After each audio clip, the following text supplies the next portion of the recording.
get straight to it like it ain't nothing to it but to do it. Recently, Brian Daboll, head coach of the New York Giants, was announced that he was fired on yesterday. Then you followed that up today with Nico Harrison, the Dallas Mavericks GM, he getting fired. And with all this firing going on, I couldn't help but think about the infamous um Vince McMahon meme or whatever, like yo. Yeah, yeah. um Starting with Brian Dayball,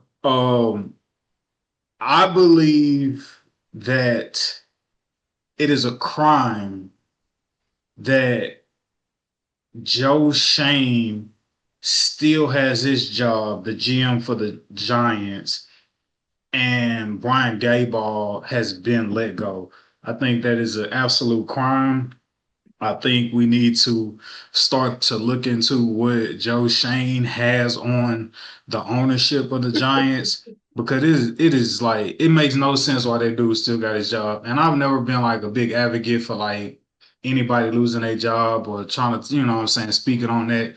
But he showed a low level of competence and being able to manage his job in the matter of his own 6, 7, 8 year old kid proved to know how to do his job better than him. When we go back to the Hard Knocks clip and the son say, "I want to keep Saquon, Daddy. Like I want Saquon on the team." And he still trades away Saquon. Then the owner looks you in the eyes and says, "I want Saquon. I want Saquon to stay a Giant." And you still trade away Saquon, goes on, win the Super Bowl in the division. You trade up in the division, not out the division, but you trade up inside the division. Saquon goes on to rush for 2,000 plus yards, wins the Super Bowl. Saquon didn't get traded. He was a free agent, and they just didn't re-sign him. So he went ahead and signed within the division. So Yes, chose not to chose not to pay Saquon. right, they Uh, chose not to pay him. Yeah, yeah, might as well. Yeah, you had a chance to keep Saquon, nonetheless, and you chose not to do whatever it took to keep him. And your excuse for that was you wanted to lean on the quarterback and Daniel Jones, who you inevitably still let go.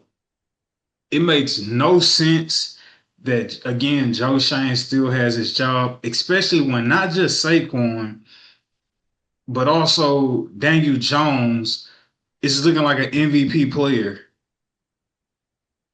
he's been looking a little more Daniel Jones lately, but He ain't looked nowhere near to he hasn't looked Giants. Giants Daniel Jones at all. And I think that could be a prime result of Brian Dayball, right? He's had a few different quarterbacks now, and he's always seemed to be just good enough not to be good enough, if that makes sense. The LeBron James of Drew Gooden, if you will, just being good, and not even really being good, right? Never really competitive in the division. Not you know, not really too many notarized or notoriety or notarizable. I am butchering words tonight. But Let the Lord use just you. not right, but just not a lot of meaningful wins. What we talking about, man? Brian Dayball, he should go put unemployed in his bio. However, if he would like to be the OC of the Texans, I don't know if I'd be against that.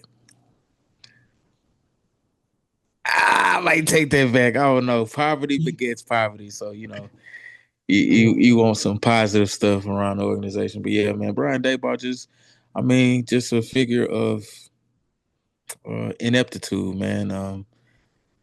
Think definitely the GM and the head coach are married at the hip, but when you consistently underwhelm and underperform, with the lack of talent or not, you've been there, what, 3 going on 4 years to build a culture, and he's gotten more leash than a lot of people would have.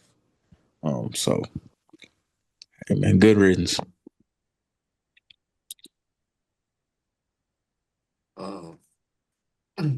I'll say this, and then I can't waste no more breath within the division. Um, there should have been a clean.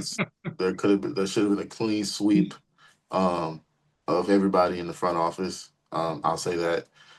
That's just how I feel. I know you feel like maybe Brian Daboll should or should not have. I feel like you should just like clean sweep the whole thing, especially when you have.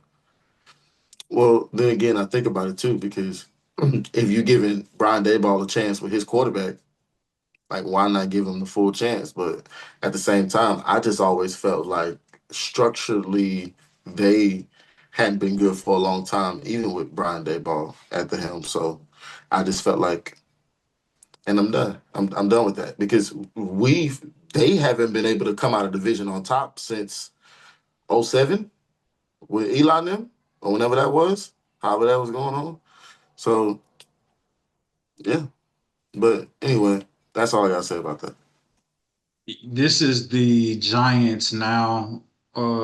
This is or that yeah, they've now had six coaches since 2016.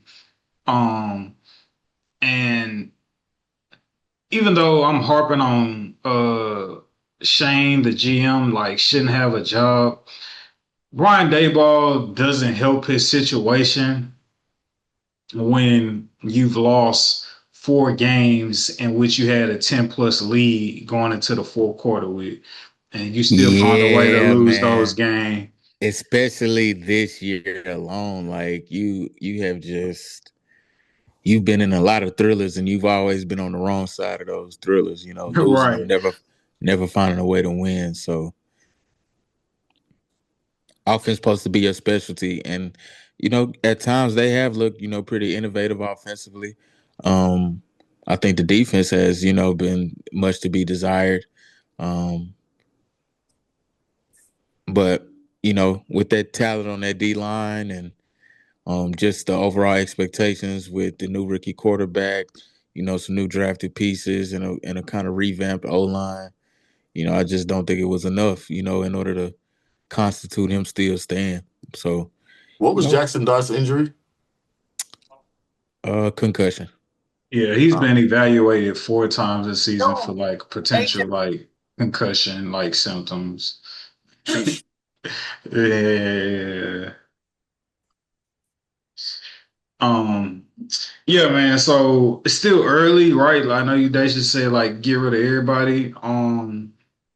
The defense that was unable to limit the offense when they were given a 10 plus point lead going into the fourth quarter. That defense is a byproduct of general manager Joe Shane. If you're gonna get rid of, obviously he had to hire Brian Daboll. Hopefully his resignation or him being fired isn't far. Hopefully we'll get that news later this week. Cause like I ain't saying I could do his job, but I am saying he pretty damn bad at his job. The doors of the pod are open.